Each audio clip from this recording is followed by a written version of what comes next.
کیا اور اللہ رب العالمین ان سے راضی ہوا. ہاں وحیث، اور اس وجہ سے، اس طرح سے کہ انہم ہم افہم الناس للاسلام. دیکھیے یہ 2-4 جملے جو ہے نا، اس کو آپ پھیلا سکتے ہیں صحابہ کرام کی فضیلت والا، کہ وہ سب سے افضل ہے. کیوں؟ پہلی بات ہم نے پڑھی. دوسری بات جو کہہ رہے ہیں کہ وہ اسلام کو سب سے زیادہ سمجھنے والے تھے. کیوں سب سے زیادہ سمجھنے والے تھے؟ کئی اعتبار سے. زبان و بیان کے اعتبار سے، اللہ کے نبی صلی اللہ علیہ وسلم کے صحبت کی بنیاد پر، اس ماحول کو جاننے کی بنیاد پر. زبان و بیان جو میں نے کہا پہلا جملہ، کہ بات کا آدمی کتنا بھی فصیح بلیغ عربی کا جاننے والا ہو. ہمارے ہاں بعض منکرین حدیث اس بات کے قائل ہیں، جیسے پاکستان میں ایک پرویز گزرا اور موجودہ دور میں جاوید غامدی ہے. ان لوگوں کا اصول یہ ہے کہ حدیثوں کی بجائے حدیثوں سے زیادہ عربی زبان اور عرب کے جو جاہلی شعراء تھے ان کے کلام کی روشنی میں قرآن کی تفسیر کی جائے. ملاحظہ فرمائیے، یعنی ان کے اعتبار سے عربی کی لغت زیادہ محفوظ ہے. عرب کے جاہلی شعراء، کافر شعراء کا کلام محفوظ ہے، نبی کا کلام محفوظ نہیں ہے. وہ معتبر ہے، یہ معتبر نہیں ہے. صرف زبان کی بنیاد پر، تشریح کرنے کے بنیاد پر یہ بات کہی جا رہی ہے. لیکن آپ دیکھیں گے کہ یہ پرویز، مسٹر پرویز صاحب، مسٹر آج کل بردر چلتا ہے، اس وقت مسٹر کہتے تھے. مسٹر پرویز اور یہ مسٹر جاوید غامدی، یہ لوگ جدید علوم کے دل دادا ہیں. میں ان کے بارے میں یہ مانتا ہوں کہ یہ مرعوب ذہن ہے. دکھاوے میں یہ اپنے آپ کے علامائیت کا مظاہرہ کرتے ہیں، لیکن یہ یورپ اور امریکہ کے فلسفوں اور چمک دمک سے مرعوب ہیں، اس سے متاثر ہیں. اور یہی وجہ ہے کہ آپ ان کی فکر میں دیکھیں گے کہ یہ قرآن و حدیث کی تشریح یا قرآن کی تفسیر جدید فلسفوں اور مغربی فکر کے تناظر میں کرنا چاہتے ہیں. جو ان کے یہاں آزادی ہے، جو ان کے یہاں آوارگی ہے، جو ان کے یہاں بہت سارے خوشنما نعرے ہیں، ان نعروں کو وہ اسلامیانے کی کوشش کرتے ہیں اور اسے کھینچ تان کر قرآن میں فٹ بٹھانے کی کوشش کرتے ہیں. اور اس راستے میں ان کے لیے آڑے آتی ہے اللہ کے رسول صلی اللہ علیہ وسلم کی احادیث، اس لیے اس کو نشانہ بناتے ہیں. بات تھوڑی پھر سے پھیل گئی، لیکن موضوع سے متعلق ہے کہ اللہ کے نبی صلی اللہ علیہ وسلم نے جس طریقے سے صحابہ کی وہ گویا کی، کچھ لوگ حدیثوں کو ٹارگٹ کرتے ہیں اور روافض اور ان کے ہم مشرب لوگ جو ہیں وہ صحابہ کرام کو ٹارگٹ کہتے ہیں. سلف کے اقوال آپ پڑھیں. مجھے ابو ذرا رازی، جن کا تذکرہ بار بار آتا ہے اور امام مسلم کے ساتھ ہی امام بخاری کے شاگرد ہیں، جبیل کے ایک باس درست میں ان کا کچھ تھوڑا سا تعارف ہوا. امام ابو ذرا رازی کا قول یاد آتا ہے. وہ کہتے ہیں کہ اگر کوئی شخص صحابہ کرام کو تان و تشنیع کا نشانہ بنا رہا ہے تو سمجھ جاؤ کہ وہ آدمی زندیق اور بے دین ہے، کیونکہ وہ تمہارے دین کے اولین راویوں کو متہم کر رہا ہے. صحابہ کرام ہمارے دین کے ابتدائی راوی ہیں، انہی سے قرآن بھی ہمیں ملا اور قرآن حق ہے، انہی سے اللہ کے رسول صلی اللہ علیہ وسلم کی احادیث صحیحہ بھی ہمیں ملی جو حق ہے. اب آپ صحابہ کرام کو مجروح کر دیجئے تو پورا دین کا معاملہ ہی غائب ہو جاتا ہے. کہ جب وہی قابل اعتبار نہیں رہے تو ان کا نقل کردہ قرآن، ان کے نقل کردہ احادیث اور قرآن و حدیث کی شرح یہ ہم کیسے مان سکتے ہیں؟ بہرحال یہاں انہوں نے کہا کہ صحابہ کرام دین اسلام کو سب سے زیادہ سمجھنے والے تھے. کچھ لوگ بعد میں آئے ہیں اور انہوں نے یہ کہا کہ صحابہ کرام کا جو طریقہ تھا نا اختصار سے، موٹی موٹی اور عقیدے کی باتیں، یہ اسلم ہے، یعنی زیادہ محفوظ، سیکیور، کہ اس میں سیفٹی ہے، آدمی گمراہی سے بچ جائے گا. لیکن بعد میں جو فلسفہ، منطق اور عقلیت کی بنیاد پر تفصیلی گفتگو کرنے والے لوگ آئے تو ان کا طریقہ زیادہ علم والا ہے. علامہ ابن ابی العز حنفی نے اور اس سے پہلے علامہ ابن تیمیہ اور ابن قیم نے اس قول کی یا اس قسم کی باتوں کی بہت اچھی خبر لی اور کان کے ساتھ ناک بھی خوب مروڑا اور بیان کیا کہ یہ انتہائی جہالت کی بات ہے. یہ فلاسفہ، مناطقہ، عقلیت پسند جن شاخ پتیوں میں محنت کرتے ہیں، صحابہ کرام کو اگر دیکھیں تو وہ ان کی جڑوں پر وار کرتے تھے.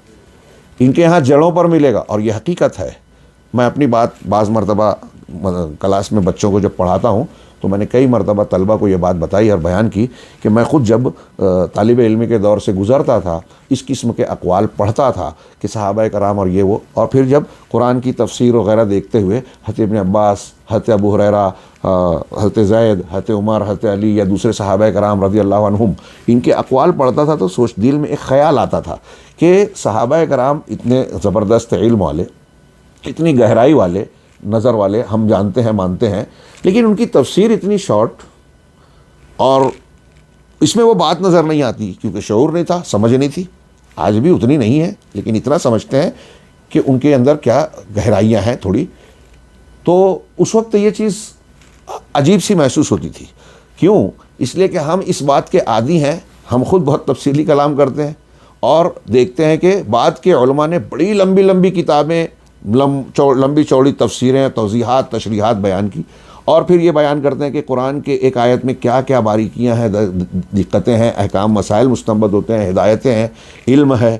یہ ساری چیزیں جب وہ بیان کرتے ہیں تو اس سے ہم کو لگتا ہے کہ واقعی قرآن کی ایک آیت میں کتنے علوم اور کتنی باتیں ہیں. یہ بات صحابہ کرام کی بات میں نظر نہیں آتی. لیکن جب جیسے جیسے تھوڑا شعور آیا اور ہم نے سلف کی کتابیں پڑھی، بالخصوص شیخ الاسلام ابن تیمیہ، علامہ ابن قیم رحمہم اللہ اور دوسرے محدثین وغیرہ کی، یہ امام احمد وغیرہ کی تشریحات پڑھی، تو ہم نے تو محسوس یہ ہوا کہ بعد والے واقعی باتیں لمبی کرتے ہیں، ان کے یہاں الفاظ میں برکت ہے، معنی میں نہیں ہے. ہاں، اور عہد اول کے ہمارے یہ علماء کبار اور خاص طور سے صحابہ کرام، اللہ تعالیٰ نے ان کے الفاظ میں بھی برکت اور جامعیت دی تھی. ہاں، قرآن اپنی بلاغت رکھتا ہے، نبی صلی اللہ علیہ وسلم کا کلام اپنی بلاغت رکھتا ہے، بہت اہم بات. ہاں، لیکن وہ بھی نبی کریم صلی اللہ علیہ وسلم کو بھی جوامع الکلم دیے گئے تھے، جس کی تشریح ہم کرتے ہیں کہ کم کلمات میں زیادہ معنی. ہاں، لیکن حیرت انگیز طور پہ بہت بڑی بات ہے، یہ علمی لوگ اس کو سمجھتے ہیں، اہل علم، کہ قرآن اور حدیث دونوں میں آپ اختصار پائیں گے، پھر بھی قرآن اور حدیث دونوں الگ ہو جاتے ہیں. ایک صحابہ کرام کے کلام میں بھی آپ کو اختصار نظر آئے گا، بلاغت اور گہرائی نظر آئے گی، لیکن صحابہ کا کلام بھی اللہ کے رسول صلی اللہ علیہ وسلم سے الگ ہو جاتا ہے اور بعد والوں سے زیادہ جو ہے بلیغ، گہرا اور جامع نظر آتا ہے. تو بہرحال صحابہ کرام کے یہاں آپ دیکھیں گے کہ ان علم کی گہرائیاں پائی جاتی ہے، اور ان کی فہم آج کے سائنسی اور سائنٹیفک دور میں ہم بہت سے لوگوں کی کچھ تشریحات پڑھ کے اش کرتے ہیں، اور جب غور کرتے ہیں تو سلف کے یہاں وہ باتیں، وہ معنی مختصر الفاظ میں گہرائی کے ساتھ پایا جاتا ہے، اگر وہ صحیح ہے تو. ہاں، اس میں کوئی ایسی بات نہیں ہے. کچھ لوگ ایسا سمجھتے ہیں کہ وہ تو اتنے پرانے تھے، آج کے جدید دور کی بہت ساری چیزیں اور بہت ساری باتیں جو ہم سمجھ رہے ہیں ان کی سمجھ سے باہر تھی. ایسا نہیں ہے. حقائق دائمی ہیں، مستقل ہیں. کچھ تحقیقات، کچھ جدید چیزیں بات کی جو آ رہی ہیں، اس کا تعلق حقائق سے ہو بھی سکتا ہے، نہیں بھی ہو سکتا ہے. تو ان کا نہ جاننا، یہ موبائل ہے، ہاں، ہم موبائل اس زمانے میں نہیں تھا، لیکن موبائل کی جو بنیادیں تھیں، علم کی جو بنیادیں تھیں وہ موجود تھی، تو بنیادیں وہاں پائی جاتی ہے. خیر، میں آگے بڑھتا ہوں کہ صحابہ کرام دین کے سب سے زیادہ سمجھنے والے تھے. ہاں، نزل علیہم القرآن، یہ ان کی فضیلت کے جملوں کو نقل کیجئے. درس کا وقت ختم ہو رہا ہے، لیکن جیسے میں نے ان 2-3 جملوں کی تشریح کی، اسی تناظر میں اگلے جملوں کو آپ سنیے. شیخ کہتے ہیں کہ انہی کے اوپر قرآن نازل ہوا، نبی صلی اللہ علیہ وسلم کے اسی ماحول میں. ایک بات بتائیے کہ ایک آدمی بہت 400 سال بعد پیدا ہوا، ایک آدمی اس زمانے میں بود و باش پرورش پائی جس زمانے میں قرآن نازل ہو رہا ہے. ماحول کو صحیح، جو قرآن کے نزول کا ماحول تھا، اس کو صحیح طور سے کون جانے گا؟ پس منظر کو کون جانے گا؟ واقعات کو کون جانے گا؟ تو زبان بھی، جو بات کا میں کہہ رہا تھا، یہ پرویز اور غامدی والا، یہ بہت علامہ بننے کی کوشش کریں، لیکن ان کی عربی دانی انتہائی پھسپھسی ہے، بہت غلطیاں پائی. عرب کے جو موٹے اور بنیادی اصول ضابطے ہیں، آپ اس اعتبار سے بھی اگر غور کریں گے تو آپ کو نظر آئے گا کہ ان کے ہاں عظیم الشان قسم کی لغزشیں ہیں. صحابہ کرام کے زمانے میں عربی کے جاننے اور سمجھنے کا یہ معیار تھا کہ قرآن کے 1-2 جملے کو ایک بدو، ایک عام انسان جو اس زمانے کا عام انسان کہلاتا تھا، وہ سن کر یہ کہتا تھا کہ ما ھذا قول البشر، یہ انسان کا کلام نہیں ہے. روایت نقل کی گئی ہے کہ قرآن کا ایک ٹکڑا ہے، فاصدع بما تؤمر، سورہ ہجر کی آخر آیت میں.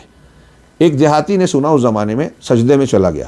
جب سجدے سے اٹھا، لوگوں نے پوچھا کہ سجدہ کیوں کیا؟ تو کہا سجدت لفصاحتہ، اس کلام کی فصاحت کی وجہ سے میں نے سجدہ کیا. ایسے بے شمار واقعات ہیں کہ قرآن کی چند آیتوں کو سن کے وہ کہتے تھے یہ اللہ کا، کوئی انسان ایسا کہہ ہی نہیں سکتا. آج کے بڑے بڑے علامہ دکاترہ اور فلاں ہم عربی کے جاننے والوں کو دیکھیں، کیا ان کے اندر یہ صلاحیت پائی جاتی ہے؟ تو عربی بھی وہ سب سے اچھی جانتے تھے، قرآن کے نزول کے معنی، قرآن کے نزول کا پس منظر، قرآن کے نزول کے ماحول اور اس زمانے کے محاورے، یہ ساری چیزیں بعد والوں کے مقابلے میں ظاہر سی بات ہے کہ صحابہ کرام بہتر جانیں گے۔ تو شیخ اس نے اسی لیے کہا کہ قرآن ان پر نازل ہوا، انہوں نے اس کو سمجھا، اس پر عمل کیا، قرآن پر عمل بھی کیا۔ ایک چیز کو سمجھنے کا سب سے بہترین ذریعہ یہ ہے کہ اس پر عمل کیا جائے۔ صحابہ کرام قرآن پر عمل کر کے جو ہے اس کو یاد کیا کرتے تھے، سمجھا کرتے تھے۔ والاسلام، آگے کا جملہ جو ہم پہلے پڑھ چکے ہیں، والاسلام هو السنہ والسنۃ هی الاسلام، کہ اسلام وہی سنت ہے اور سنت ہی اسلام ہے۔ کما روی ذالک عن الامام الشافعی رحمہ اللہ، جیسا کہ امام شافعی رحمہ اللہ سے مروی ہے، اور ایسا ہی کلام امام بربہاری سے بھی مروی ہے۔ سنت اسلام ہے اور اسلام سنت ہے۔ کیا جامع بات ہے۔ اب یہ کیوں کہہ رہے ہیں شیخ؟ آگے والا جملہ کہ اسلام سنت ہے، نبی صلی اللہ علیہ وسلم کا جو طریقہ ہے، اقوال، افعال، اور آگے آئے گی وضاحت، تقریرات، یہی اسلام ہے۔ اب جب ہم کہہ رہے ہیں تو شیخ نے کہا کہ امام احمد بن حنبل نے اپنی اس کتاب کا نام کیا رکھا؟ اصول السنہ، سنت کے اصول۔ اور ہم نے پڑھا کہ اسلام سنت ہے، تو مطلب معنی کیا ہوا کہ سنت کے اصول مطلب اصول اسلام کے اصول۔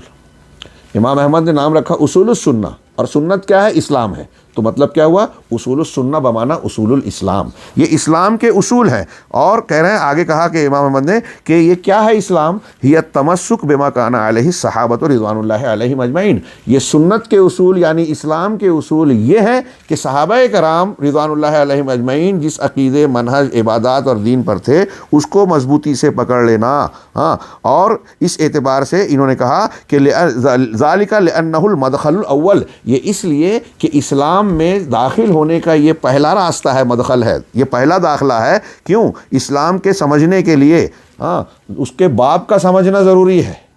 یہ اسلام کو سمجھنے کے لیے امام احمد بن حنبل کا پہلا جملہ میں نے کہا تھا کہ شاہکار ہے اس کتاب کا، اس تناظر میں غور کیجئے، یہ جو تشریح ہو رہی ہے ہمارے سامنے، کہ اسلام کو سمجھنے کا پہلا باب صحابہ کرام ہے، اور اسلام میں داخل ہونے کے لیے دروازے سے داخل ہونا ضروری ہے۔ صحابہ کرام نے جن چیزوں کو پکڑا وہ سنت ہے، اور سنت اسلام ہے، اور اسلام ہی ہمارا قضیہ ہے۔ چنانچہ کسی انسان کے لیے ممکن نہیں ہے کہ وہ کسی گھر میں داخل ہو دروازے کے بغیر۔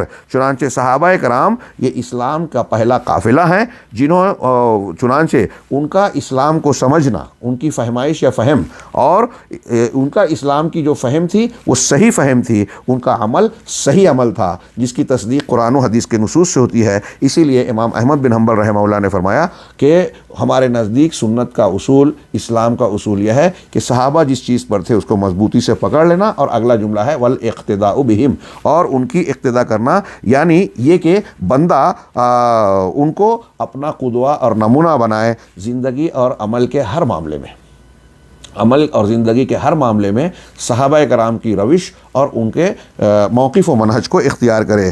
کیوں؟ پھر سے انہوں نے کچھ دہرایا کچھ باتوں کو جس میں ایک آدھ بات نہیں ہے۔ لأنہم شاہدوا الوحی والتنزیل، اس لیے کہ انہوں نے وحی اور اللہ کے کلام کے نزول کا بچشم خود سامنے روبرو مشاہدہ کیا۔ وشاہد الرسول صلی اللہ علیہ وسلم وصحبہ، رسول اللہ صلی اللہ علیہ وسلم کا بذات خود مشاہدہ کیا اور آپ کی صحبت اختیار کی، سنگت اختیار کی۔ ورأوا عملہ فعملوا کما عمل، اور انہوں نے صحابہ نے نبی صلی اللہ علیہ وسلم کے عمل کو اپنی آنکھوں سے دیکھا اور پھر ویسے ہی عمل کیا جیسے آپ کو دیکھا۔ کتنی پیاری سادی بات ہے لیکن کتنی اہم اور گہری بھی، جو فإن الاسلام ہوا قضیتنا، چنانچہ آخر میں نتیجہ کیا نکلا کہ ہمارا قضیہ، ہم جس چیز کو سیکھنا سمجھنا ہے اور جس کے جاننے کی بات کر رہے ہیں وہ اسلام ہے، اور صحابہ اس اسلام کے سب سے بڑے گواہ ہیں، اور انتہائی زبردست گواہ ہیں۔ اللہ عز و جل نے ان کا تزکیہ کیا اپنے قرآن میں، جیسے فرمایا رضی اللہ عنہم ورضوا عنہ، اللہ ان سے راضی ہوا اور وہ اللہ ان سے راضی ہوا، تو اب ہم ناراض ہوں سوال ہی پیدا نہیں ہوتا۔ چنانچہ آگے شیخ نے کہا کہ اللہ نے اس کے ساتھ رسول اللہ صلی اللہ علیہ وسلم نے بھی صحابہ کا تزکیہ کیا اپنے اس فرمان کے ذریعے، اللہ فی اصحابی۔ چنانچہ آگے کہہ رہے ہیں، سنو میرے اصحاب کے بارے میں ہوشیار رہنا ان کے ساتھ بدتمیزی یا بے ادبی والا معاملہ ہرگز نہ ہو۔